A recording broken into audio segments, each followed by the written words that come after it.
ராகு என்ன பண்ணாரு, அபிய எப்படியாவது வந்து வழிக்கு கொண்டு வரணும் அப்படின்னு சொல்லிட்டு ஒரு ஐடியா பண்றாரு. அதன்படி மீடியாக்கெல்லாம் சொல்லி விட்டுறாரு.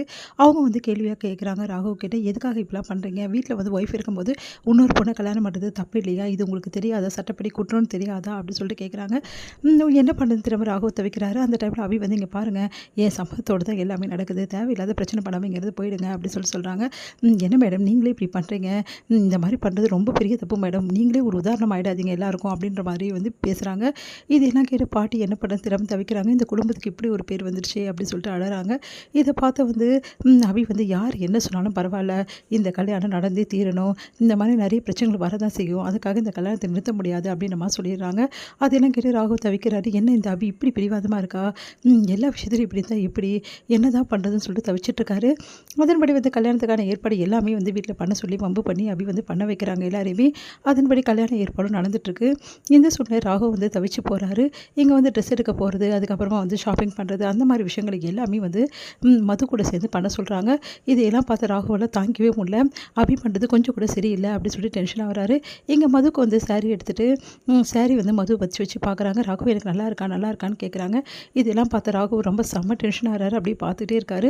இத பார்த்து அபி மனசுல கலங்குறாங்க. ஆனா வெளிய காட்டாம, நீங்க அவங்க கிட்ட சொல்லுங்க நல்லா இருக்குன்னு சொல்லிட்டு" அப்படின்றாங்க. இத பார்த்துட்டு வந்து, சரி நான் எதுக்கு உங்களுக்கு டிஸ்டர்பா இருக்கணும், நான் போயிடுறேன்" அப்படி சொல்லிட்டு அபி போறாங்க. ஆனா இத தாங்க முடியாம ராகு வந்து மனசுக்குள்ளேயே கதறாரு. அபியும் மனசுக்குள்ள அழறாங்க. இங்க வந்து மது என்ன பண்றாங்க, ரொம்ப சந்தோஷமா வந்து கல்யாணத்துக்கான ஏற்பாடுலாம் பண்றதால ரொம்ப சந்தோஷமா இருக்காங்க. இங்க சந்தோஷத்துக்கு அளவே இல்ல. முரளிக்கும் வந்து சுந்தரிக்கும், சுந்தரி முரளி அவ்வளோ சந்தோஷப்படுறாங்க. டான்ஸ் எல்லாம் ஆடுறாங்க. அவ்வளோ வந்து சந்தோஷப்பட்டுட்டு இருக்காங்க. இந்த சூழ்நிலை அபி என்ன பண்றாங்க, வந்து வெளிய போயிட்டுருக்காங்க.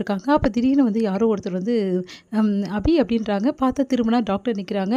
அவங்கள பார்த்து அபி அதிர்ச்சி அடைறாங்க. "நீங்க நீங்க" அப்படி சொன்னோனே, "என்ன அபி மறந்துட்டீங்களா? மது கூட்டின்னு வந்து செக்கப் பண்ணீங்களா? அந்த டாக்டர் தான் நானு" அப்படின்றாங்க.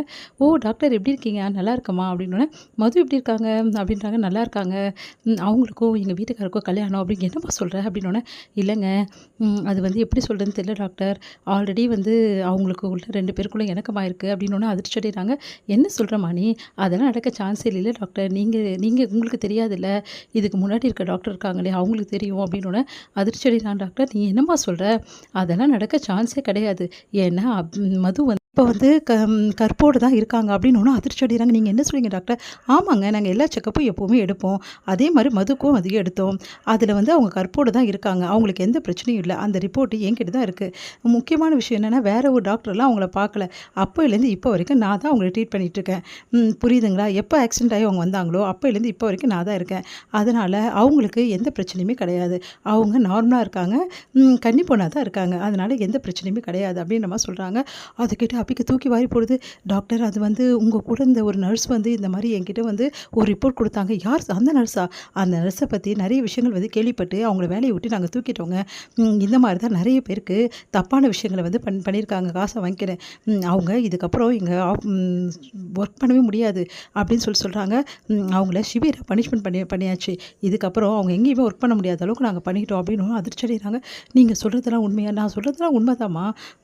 சரி, உங்களுக்கு என்ன ரிப்போர்ட் குடுத்தாங்க? அது ஃபேக்கான ரிப்போர்ட்டா இருக்கும். கண்டிப்பா அது ஃபேக் தான். நான் உங்களுக்கு ஒரிஜினல் ரிப்போர்ட்டே குடுக்குறேன்" அப்படின்றாங்க.